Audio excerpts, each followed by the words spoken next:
वहां पर हम लोग शिक्षण संस्थाएं चलाएंगे। आप नहीं हो अध्यक्ष के अधिकार के संरक्षक। मुस्लिम के साथ में यह अन्याय क्यों है? जकिया जाफरी को मेंबर बनाएंगे, मुझे यकीन है। आपने न्यूज में सुना होगा वक्फ एक्ट के बारे में। तो आखिर वक्फ एक्ट जो है वो है क्या?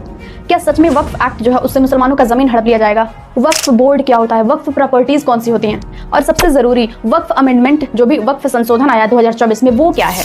क्या सच में जो वक्फ बोर्ड है वो करप्ट है? और क्या जो भी वक्फ संशोधन 2024 आया है उससे मोदी सच में देश का भला करना चाहते हैं? इन सब प्रश्नों का उत्तर हम लोग जानेंगे इस वीडियो में। और साथ में ये भी जानेंगे कि जो भी वक्फ एक्ट है उससे जो भी मुसलमान समुदाय है, मुस्लिम समुदाय है, वो खिलाफ उसके क्यों है, वो क्यों चाहते हैं कि ये पास ना हो। तो अच्छी नॉलेज के लिए वीडियो में लास्ट तक बने रहिएगा। स्टार्ट करते हैं वीडियो।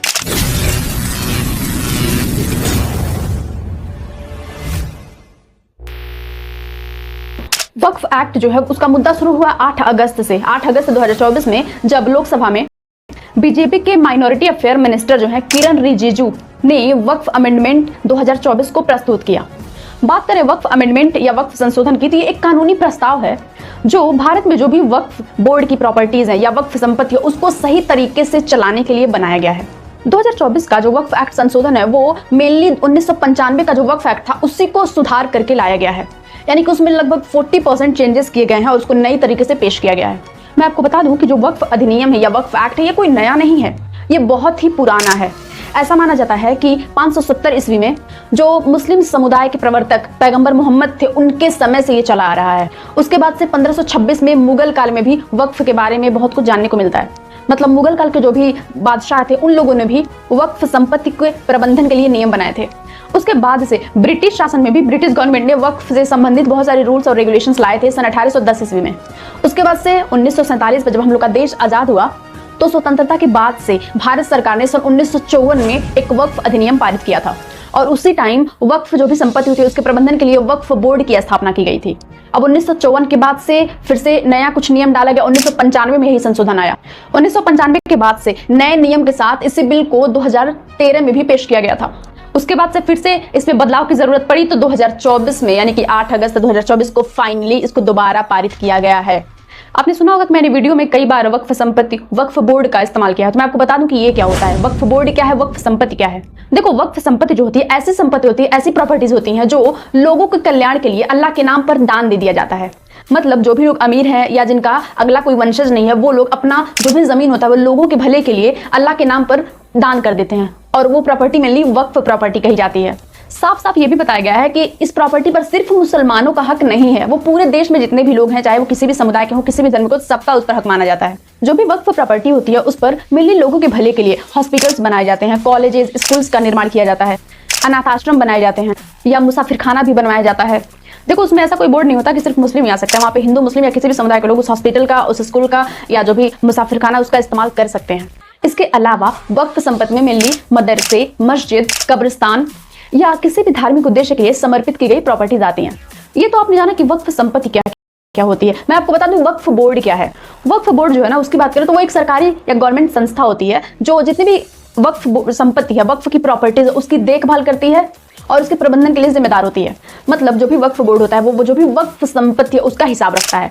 इसके साथ साथ जो वक्फ बोर्ड है उसका ये भी काम होता है कि जो भी प्रॉपर्टीज है उसका कोई गलत इस्तेमाल ना करे, उसका सही इस्तेमाल हो, इसका भी वो ख्याल रखती है।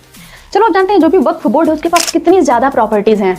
भारत सरकार है ना, जो भी वक्फ संपत्ति है उसका रिकॉर्ड रखने के लिए, उसको डिजिटल करने के लिए Waqf asset management system of India यानी कि WAMSI नाम का एक प्रोजेक्ट शुरू किया था। इसके बारे में आप इंटरनेट पे जाकर WAMSI.nic.in पर आप चेक भी कर सकते हैं ऑनलाइन कि कितनी प्रॉपर्टीज हैं वक्फ बोर्ड के पास। पता है, इस रिकॉर्ड के हिसाब से रेलवे और रक्षा विभाग के बाद से तीसरे नंबर पर सबसे ज्यादा जो जमीन है वो वक्फ बोर्ड के पास है। 30 सितंबर 2022 के एंट्री के हिसाब से अब तक पूरे देश में यानी कि जो भी हम लोग का इंडिया उसमें 32 वक्फ बोर्ड का निर्माण हो चुका है। यानी कि लगभग हर राज्य में 1 या 2 वक्फ बोर्ड हैं जो वक्फ संपत्ति का देखभाल करते हैं, उसका प्रबंधन करते हैं। और वक्फ बोर्ड की टोटल जो इनकम है, टोटल संपत्ति, उसकी बात करें तो इनके पास टोटल 1.2 लाख करोड़ रुपए की संपत्ति है। अब इतनी संपत्ति में जो इन्फ्लेमेशन रेट है उसके हिसाब से हर साल लगभग 12,000 करोड़ रिटर्न आना चाहिए। लेकिन जब सरकार ने इसका जांच किया तब वक्फ बोर्ड ने दिखाया कि सिर्फ सलीना यानी कि हर साल 163 करोड़ ही संपत्ति वापस आ रही थी। यहीं से पूरा मसला शुरू हुआ। पता है 12,000 करोड़ जो हर साल आना चाहिए उसके जगह पे 163 करोड़ ही वापस आ रहे हैं पैसे। इसी में पारदर्शिता लाने के लिए ही इसीलिए सरकार ने वक्फ अमेंडमेंट 2024 बिल पास किया है ताकि इसमें करप्शन ना हो। आई होप आपको अच्छे समझ में आ गया हो कि ये बिल पास क्यों किया गया है, इसका मतलब काम क्या है, जरूरी क्यों है, आखिर सरकार ने संशोधन किया क्या है। जैसे कि जो भी 1995 का वक्फ एक्ट था उसमें क्या क्या बदलाव किए गए हैं जिसको 2024 में पेश किया गया है, चलो जानते हैं। सबसे पहला बदलाव है वक्फ प्रॉपर्टी का डिजिटलाइजेशन। 1995 का जो भी वक्फ एक्ट था उसमें कोई भी पारदर्शी कोई भी प्रूफ नहीं था कि कौन कितनी संपत्ति वक्फ बोर्ड के पास है और कितनी प्रॉपर्टी है उनके पास, और इसी वजह से धोखाधड़ी भी ज्यादा हो रहा था। बहुत से लोग उसको अपना प्रॉपर्टी बना ले रहे थे। तो 2024 के संशोधन में जो भी वक्फ प्रॉपर्टीज है उसको डिजिटलीकरण कर दिया गया, उसको डिजिटल कर दिया गया है ताकि हर कोई जान पाए कि वक्फ बोर्ड के पास कितनी प्रॉपर्टीज है। दूसरा संशोधन किया गया जो भी वक्फ बोर्ड था उसके पावर को बढ़ा दिया गया है। तो आप लोग सोच रहे हो पावर को बढ़ा दिया गया तो फिर मुस्लिम जो भी समुदाय है वो लोग किस बात के लिए नाराज हो रहे हैं, तो मैं आपको बता दूं इसमें सरकार ने उनके पावर को बढ़ा दिया है लेकिन ज्यादा पावर दे दिया है कलेक्टर को। मतलब इसमें वक्फ बोर्ड के अलावा जो भी जिला कलेक्टर होता है उसको पावर दिया गया है कि वो जाकर खुद से जो भी प्रॉपर्टीज है उसकी जांच करे और उसका प्रबंधन करे और जो भी मैनेजमेंट है उसको और ज्यादा प्रभावी बनाए। इसके अलावा जो भी वक्फ संपत्ति है उसका सही इस्तेमाल हो, धोखाधड़ी ना हो, इसका भी बहुत अच्छे से प्रावधान किया गया है। जैसे कि मैं आपको एक उदाहरण दूं, सितंबर 2022 की बात है, तमिलनाडु का एक गांव है तिरुचेंदुरई, जहां पे वक्फ बोर्ड ने उस पूरे गांव को ही अपना संपत्ति बताया था कि वो वक्फ बोर्ड की संपत्ति है। मतलब उसका कोई प्रूफ नहीं था लेकिन फिर भी वो लोग ऐसा दावा कर रहे थे कि जो पूरा गांव है वो वक्फ संपत्ति के अधीन आता है। तो 2024 का जो अमेंडमेंट या सुधार है उसमें ये अच्छे से व्यवस्था किया गया है कि ऐसे धोखाधड़ी ना हो। इसके अलावा चौथा संशोधन किया गया है वक्फ ट्रिब्यूनल को लेकर। देखो वक्फ ट्रिब्यूनल की बात करें तो ये एक सरकारी संस्था है, एक न्यायिक संस्था है, यानी कि जो भी वक्फ की प्रॉपर्टीज है उसमें कोई विवाद होता है या कोई धोखाधड़ी होता है तो उसकी सुनवाई के लिए वक्फ ट्रिब्यूनल नाम की एक न्यायिक संस्था बनाई गई है। तो इस संशोधन में सरकार ने उसके पावर को और ज्यादा बढ़ा दिया है ताकि और अच्छे से काम को संभाला जा सके। देखो अब तक पूरा देखने से तो यही लग रहा है कि मेनली हो सकता है इससे देश का भला ही हो, तो फिर मुसलमान इसके खिलाफ क्यों हैं? जो भी वक्फ अमेंडमेंट बिल 2024 लाया गया है उसके हिसाब से जो भी वक्फ संपत्ति उस पर सरकार का नियंत्रण हो जाएगा। तो मेनली मुसलमान जो भी समुदाय है उसको लगता है जो भी ये बिल आया हुआ है इससे जो भी वक्फ संपत्ति उस पर सरकार का नियंत्रण बहुत ज्यादा बढ़ जाएगा जो इस्लामी कानून के खिलाफ है। तो पहला ये रीजन है कि वो लोग इसका विरोध कर रहे हैं। दूसरा रीजन ये है कि सरकार ने इस बिल में 2024 का जो बिल है उसमें जो भी वक्फ बोर्ड है उससे ज्यादा पावर दिया है जो भी कलेक्टर होता है उसको, और जो कि वो लोग प्रॉपर्टी मैनेजमेंट करने वाले हैं। तो यहाँ पे प्रॉब्लम ये है कि जो कलेक्टर होता है वो सरकार का आदमी होता है, भाई सरकार से उसको सैलरी मिलती है। तो मुसलमान ये दावा कर रहे हैं कि वो जब सरकार का ही आदमी है तो उसके खिलाफ क्यों जाएगा। तो उनको लग रहा है इनडायरेक्टली सरकार जो भी अपना काम करना चाहती है वो अपने कलेक्टर से करवाएगी जिससे इनका नियंत्रण उस पर नहीं रहेगा। क्योंकि कभी भी देखा जाए तो जो भी कलेक्टर है वो सरकार के खिलाफ तो जाएगा ही नहीं, तो फिर इनके साथ कौन रहेगा और आगे चल के इनके साथ हो सकता है अन्याय हो। इसी बात को लेकर लोग बहुत ज्यादा भड़के हुए हैं। कलेक्टर को ज्यादा पावर देने के बारे में लेकर लोग इसके ज्यादा खिलाफ हैं क्योंकि उनको लग रहा है कि इनडायरेक्टली सरकार अपना जो काम होता है वो अपने कलेक्टर से करवाएगी। मुसलमान अगला तर्क ये दे रहे हैं कि अगर सरकार का नियंत्रण जो भी वक्फ प्रॉपर्टीज है उस पर हो गया तो वो जो भी जमीन है उसका दुरुपयोग करेगी और उसका जो इस्तेमाल है वो मुसलमानों के हित के लिए नहीं हो पाएगा, जबकि जो भी वक्फ प्रॉपर्टीज है वो तो मुस्लिमों के हित के लिए ही दान में दिया गया था। तो इसलिए भी मुस्लिम कम्युनिटी इसके खिलाफ है।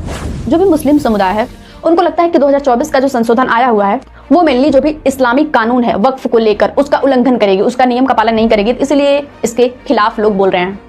वैसे आपको क्या लगता है कौन सही है कौन गलत, या वक्फ जो भी बिल आया हुआ है ये सही है, लागू होना चाहिए कि नहीं, कमेंट में जरूर बताना। अच्छा, वक्फ एक्ट जो भी आया हुआ है 2024 का उसको लेकर QR कोड का एक बहुत ज्यादा चर्चा हो रहा है, तो मेनली उसका चक्कर क्या है चलो जानते हैं। जब 8 अगस्त 2024 को वक्फ अमेंडमेंट बिल पेश किया गया संसद में तो बहुत से लोगों ने उसका विरोध किया। यहाँ तक कि कुछ अपोजिशन पार्टीज जैसे कि अखिलेश यादव या जो भी अपोजिशन के अन्य पार्टी के जो भी नेता है वो सब लोग इसका विरोध किए। इसके अलावा मुस्लिम समुदाय भी कुछ विरोध किया, आम लोग भी कुछ इसके खिलाफ थे। तो इस मसले को संयुक्त रूप से हल करने के लिए JPC यानी कि ज्वाइंट पार्लियामेंट्री कमेटी ने आम लोगों से वक्फ संशोधन पर उनकी राय मांगी और इसके लिए 6 सितंबर को एक QR कोड जारी किया गया जिसको स्कैन करके जो भी आम जनता है वो अपना राय दे सकती है बिल जो भी है उसके रिजेक्शन के बारे में। तो ज्वाइंट पार्लियामेंट्री कमेटी ने कुछ टाइम दिया था और लोगों से अपील किया था कि जो भी उनकी राय है वो चाहते हैं अगर रिजेक्ट हो या पास हो उसके संबंध में अपना मत दें, QR कोड को स्कैन करें उसके हिसाब से। तो बस इसीलिए QR कोड जारी किया गया था। गाइस देखा जाए तो अभी इसमें न्यूज बाकी है, आगे क्या होने वाला है, लागू होगा कि नहीं वो देखा जाएगा अगली वीडियो में। तो ये था आज का वीडियो मेनली वक्फ संशोधन बिल 2024 पर। आई होप कि आपको अच्छे समझ में आया होगा। अगर आपको नहीं समझ में आया, कुछ कंफ्यूजन हो, कोई क्वेश्चन हो तो आप कमेंट में पूछ सकते हो। बाकी वीडियो अगर पसंद आया हो तो लाइक, कमेंट, सब्सक्राइब, शेयर जरूर कर देना। बाकी thank you for watching, bye bye.